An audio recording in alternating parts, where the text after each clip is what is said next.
Alrighty, hey, what's up, guys?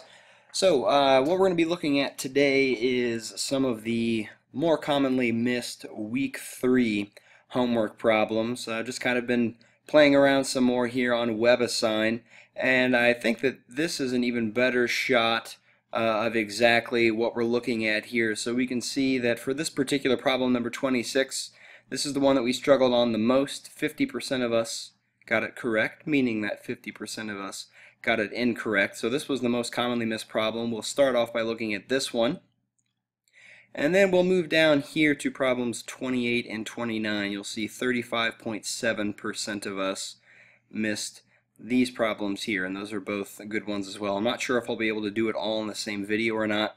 We'll see what happens. But let's start here. For number 26, it says that we need to evaluate the expression. So we have the absolute value of -8 times 2 plus a -3. All right, so the order of operations are going to definitely be important to us here. So to start out, let's just write out our acronym.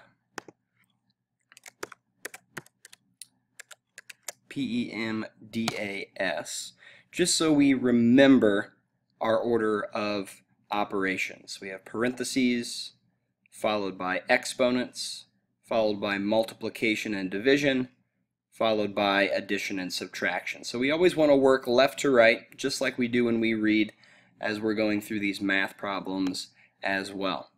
So we have the absolute value of -8 times 2 plus a -3. Let me get out my pen and we'll change colors here. So we have the absolute value of -8, no reason to get this wrong, so times 2 plus a -3.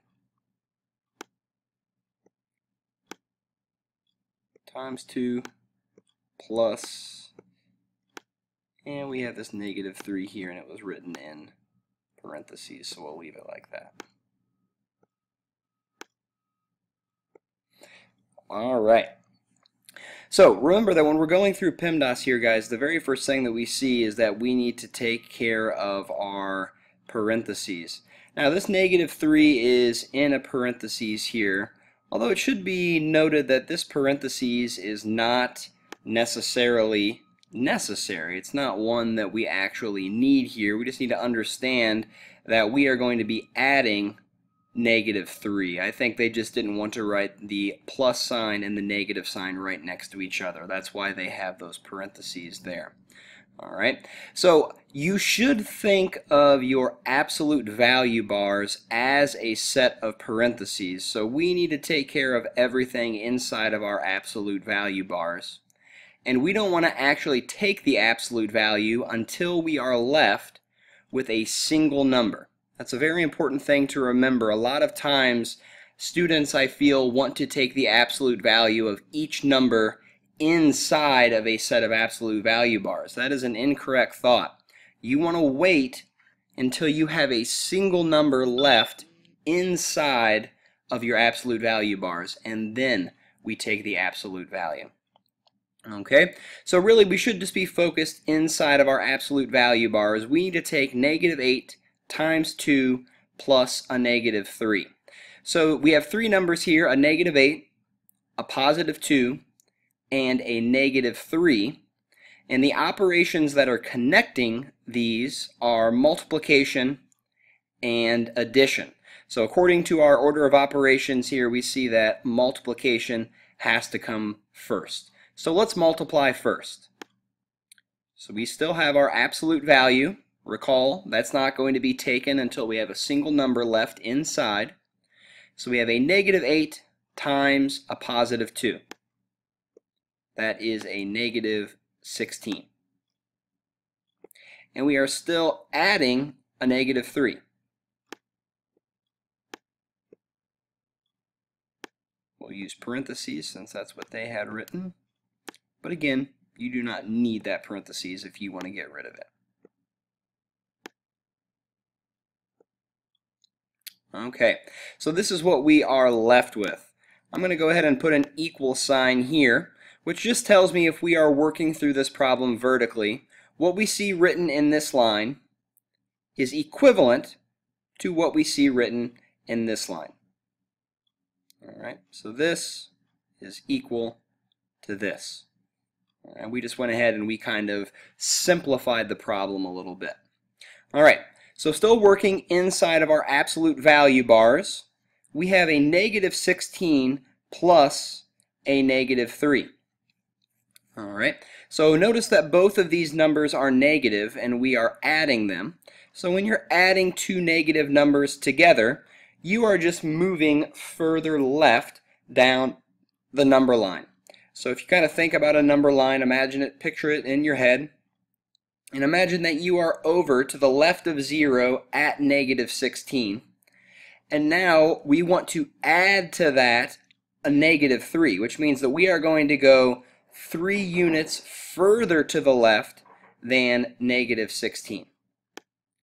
So this is going to leave us with the absolute value of negative 16 plus a negative 3 is negative 19. 3 units further to the left of negative 16 is negative 19. And of course we still have our absolute value bars there. So now, our final step, now that we have a single number inside of our absolute value bars, we are ready to actually take our absolute value. So remember, the true mathematical idea of an absolute value is it is a distance. We want to know how far away is negative 19 from 0 on the number line. And if we counted that, you would go from 0 to negative 1, to negative 2, to negative 3, to negative 4, so on and so forth, and you would move 19 units.